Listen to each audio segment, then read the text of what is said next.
সৈয়দপুর থেকে দিনাজপুরের উদ্দেশ্যে রওনা দিলাম। রওনা হওয়ার পথে আপনারা দেখতেছেন খালি জায়গা। এইখানে যে তামাক চাষ করতেছে, তা আমার দেখে অনেক ভালো লাগলো যে এইখানে উত্তর অঞ্চলে সব রকমের চাষাবাদ করা হয়।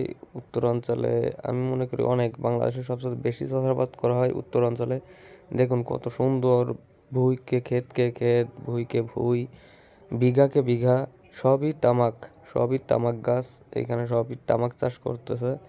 তো অনেকেই দেখেননি তামাক গাছ কেমন হয়। তো আসলে আমি গাড়ির ভিতরে রয়েছি, তো এই কারণে ফুল ভিডিও ওইভাবে করতে পারিনি, গাড়ির ভিতর থেকেই ভিডিওটা করছি। কারণ আমার যাওয়া পড়ে অনেক জায়গায়, বিভিন্ন জায়গায় যাই, আমি সেই ভিডিওটা তুলে ধরি আপনাদের মাঝে।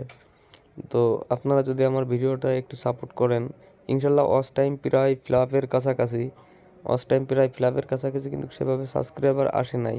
তো আপনারা যদি একটু সাপোর্ট করেন, অবশ্যই আমার সাবস্ক্রাইবার আসবে আপনাদের, এটা আমি জানি যে আপনারা অবশ্যই সাপোর্ট করবেন। এই দেখেন কত সুন্দর বড় বড় হয়ে গেছে কিছু জায়গায় তামাক গাছ, কিছু কিছু জায়গায় আবার ছোট ছোট চারা লাগাইছে, কিছু কিছু জায়গায় অনেক বড়ও হচ্ছে।